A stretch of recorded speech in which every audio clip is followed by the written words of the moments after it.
This is a presentation by Mr. Ben Owen, Senior Project Specialist, Ethics, Culture and Social Responsibility Department, UN Tourism. Ladies and gentlemen, give it up for Ben. You guys, is it the fish? Come on, make some noise. Make some noise. Give him a big round of applause. It's gotta be the meat. Ben, over to you. If you may just press a button there and then you'll be live. There we go. Thank you so much. Thank you, everybody, for playing the Mentimeter as well. So just so you know, that will be something that we'll be seeing over and over again over the next couple of days after all of the sessions. So don't put your phones away. Stay connected to the Mentimeter, and we'll be, it's a way of you interacting and for the panelists to get some feedback on stage. So I am here today to present the results of our latest study on women in tourism. And this time we have gone into a deep dive into the transport sector. So can I have a show of hands? How many people have ever had a bus driver who is a woman?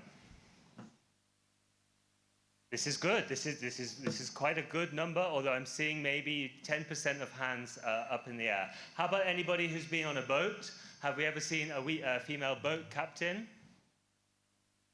Lower numbers of hands going up. So what I'm going to present to you now is actually the cutting-edge research, the first time this has ever been done, the first time that countries around the world have ever sent data to UN Tourism. We've spent over a year researching this, and we hope that the results will be interesting not just for you in this room, but for governments all over the world to help design policies so that next time we ask that question, we might see more hands going up in the room. Can I just, my clicker is not working. So can I have the next slide, please? And I'll just talk to you a bit about, first of all, the Secretary General here. Our Secretary General, Her Excellency Sheikha Al-Nawis, as you can see on the screen, she underlines really the importance of transport to the tourism sector. Tourism transport is the backbone of our sector. It is what moves people, connects cultures, and keeps economies alive. And within it sits real opportunity across every role and every level. So, as we all know, tourism is about people moving, right? It's about people going on holiday, about tourist travel for business, other reasons. Without transport, tourism cannot happen. So we just wanted to underline the importance of transport to our sector. So as UN Tourism, we're a United Nations specialized agency. And the reason that we work on gender equality and women's empowerment at all is because of the Sustainable Development Goals. So for those, many of you may be already familiar, but I'll give a quick overview. So in 2015, this was a roadmap for the future, the development of humanity that was voted by all of the countries in the world as our roadmap on how we're going to make our future more sustainable. So there were 17 objectives in that. They're called the Sustainable Development Goals. Number 5, its own Sustainable Development Goal is gender equality and women's empowerment. So the reason I've got this on the screen today, ladies and gentlemen, is to remind us that working to improve the lives of women around the world, and in our case in the tourism sector, to give more opportunities, is not something that is a niche issue. It's not something that only women or only some countries in the world think. This was voted on by all of the countries in the world and approved as our roadmap. And gender equality and women's empowerment was given its own SDG. So this is a mainstream and very widely approved thing that we're doing, and it's why we're here today. Ooh. So on the screen now are some of our research publications as part of our work as UN Tourism. What we do for our member states is we research what the situation of women working in the tourism sector is, and we put that data Is that better? Okay, thank you very much. And we put that data and that information at the availability of everybody who wants to read it. All of these research publications you see on the screen are available online for free. If you search UN Tourism e-library, you can find them. And they contain recommendations for governments and businesses on different policies, programs, and initiatives that can be implemented to try to move the dial on some of the figures that I'm going to be presenting here today. So that's part of our work, and now what I'm presenting today is our latest research publication, which is the Transport Report. So just to define and explain exactly what tourism transport is and how that differs from transport more widely. It's passenger transport. So it's the transport that involves people moving, not goods moving. So that's what we were looking at as part of this study. This was defined in the UN Statistics Commission. So we looked in the report at the 4 different modes of transport: railway, road, water, and air passenger transport. So we'll go through now and see what some of the key findings of this report had been. Here is the structure of the report that I've just outlined. And then we'll move into some of the key recommendations. So here is some of our data sources. We used national questionnaires, so thank you to the ministers and governments in the room for responding to our questionnaires with the data.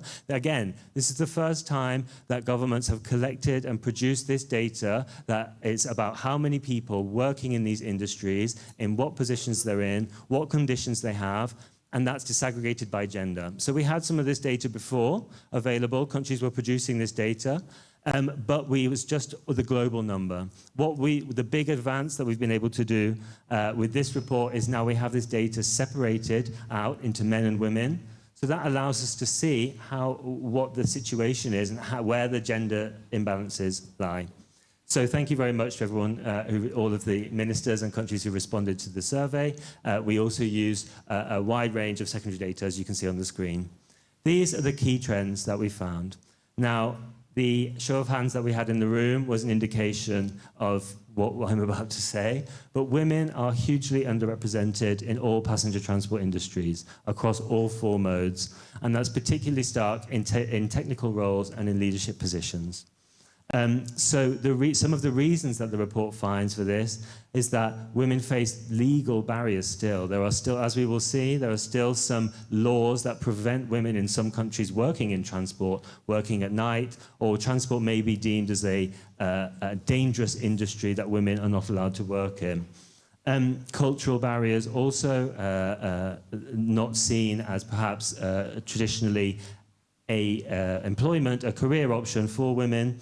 Harassment, gender-based violence, and safe access to decent sanitation are also big issues in the transport industry, particularly in road transport. If you think about what that means, road transport on coaches, on taxis, women are often, and the workers are often far away from any infrastructure. That leaves workers very open to abuse, to violence, and they're far from safe spaces, and especially sanitary facilities as well.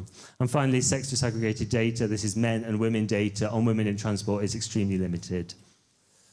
So moving on now, I'll start to present some of the data. This is, again, groundbreaking data, the first time this exists in the world that we've been able to say this with any certainty. So first of all, just to underline, out of those 4 areas of transport that I've just highlighted, so road, rail, air, and water, on the screen, what you can see now is how many of those workers are in land passenger transport.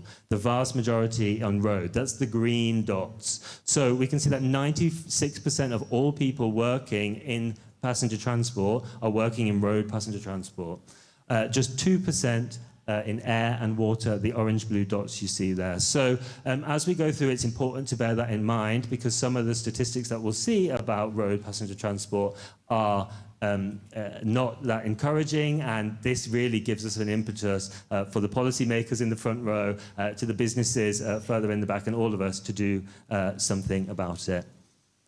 So here are the figures, the overall figures of the people working in each of these industries that are women. So this is only the countries that submitted available data. We can see in air passenger transport, 36% are women. That's across the whole industry. As our Secretary General mentioned earlier in her speech this morning, when you look at pilots, so the higher paying roles with more responsibility, more technical skills, that drops down to 5%. So we can see here that there is clear issues with women being able to access these more skilled, higher paid roles.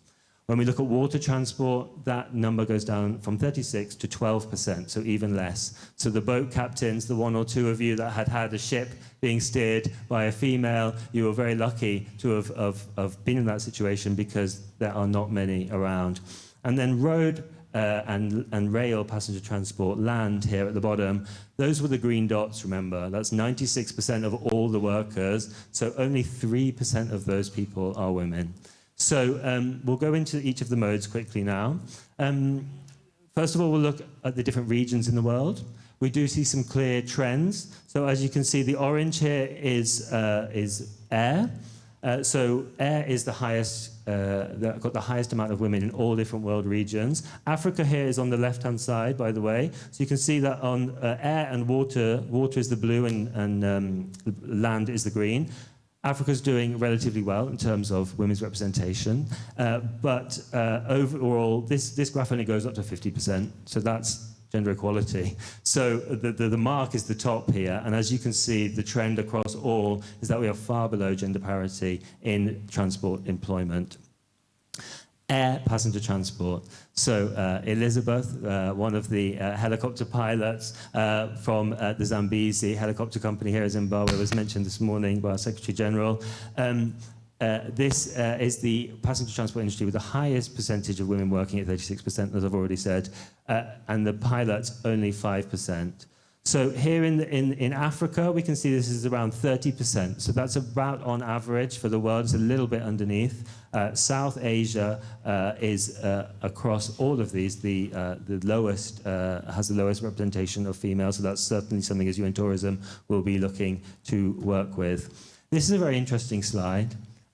So it's not just about how many women are working in these industries, but it's about where they're placed. Our Loveness, our UN women representative at the beginning, mentioned that across tourism as a whole, women are concentrated in lower paid and lower skilled jobs. Well, this lays that out very clear. And also in air passenger transport, as many of you will be aware, there's very traditional, stereotypical gendered roles in the different jobs. So flight attendants, where you might expect to see the most women, 80% of flight attendants are women. And then when we move down to CEOs or maintenance technicians on this side, we're down to 3 and 2.5%. So again, these underline for governments, businesses, where the gaps are and what we need to do about it.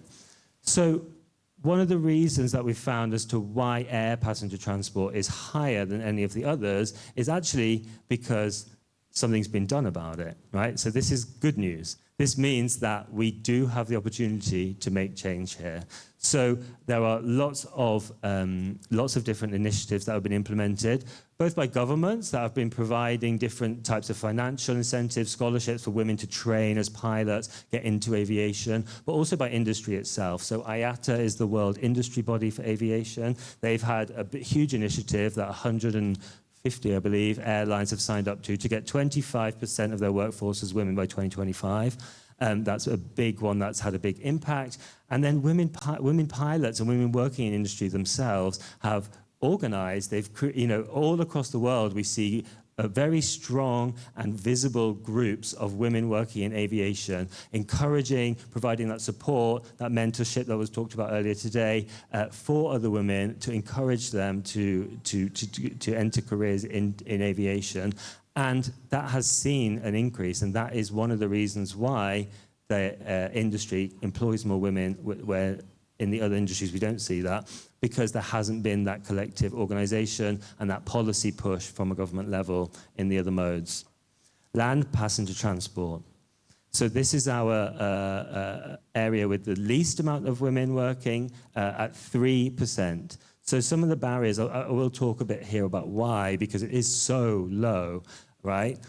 So gender stereotypes, we've talked about that already. This is not something that in many, or across the world, is seen as a job for women traditionally.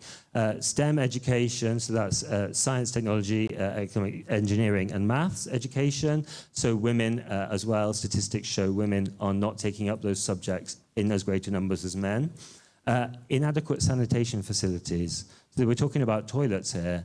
So on trains and planes and boats, you have facilities available, whereas when you're out on the road, in a coach, in a taxi, in a bus, for example, a bus driver driving around town all day, you don't have access to those sanitation facilities, and that is something that can be done by local planning authorities and by businesses to make sure that those are available so more women are tempted to pursue careers.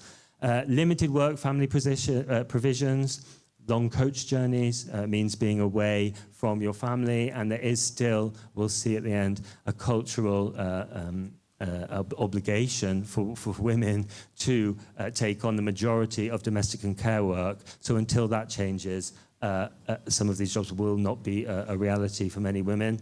And the lack of role models and career progression.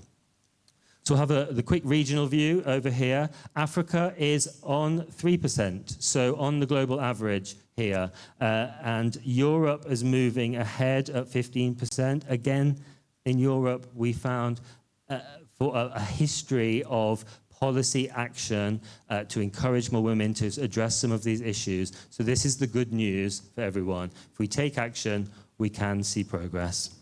Speeding through on a bullet train, the railway passenger transport industry. So we're splitting land up here.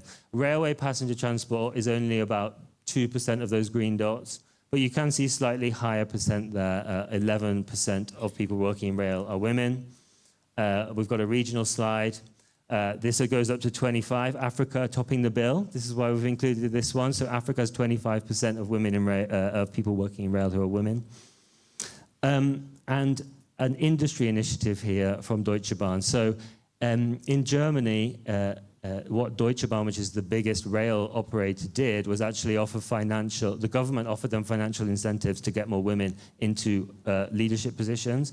And so they reached their goal of 30% of women in leadership positions. So that's far above the average. And this went up from 5%. So an example here of what can be done to incentivize businesses to provide opportunities to get into leadership positions comes from Germany, where they were given financial incentives to businesses to do this. Road passenger transport. So we'll take a quick video of Gulzipa, our bus driver, on the screen in a moment. But the road passenger transport is about 95% of all people working in transport. Only 3% of them are women. And we'd like to hear from another world region where we were working for our last conference on women's empowerment, Kazakhstan in Central Asia. So that's in between Russia and China. And if we could play the video now of Gulzipa, please, so we can hear what someone from the industry thinks about it.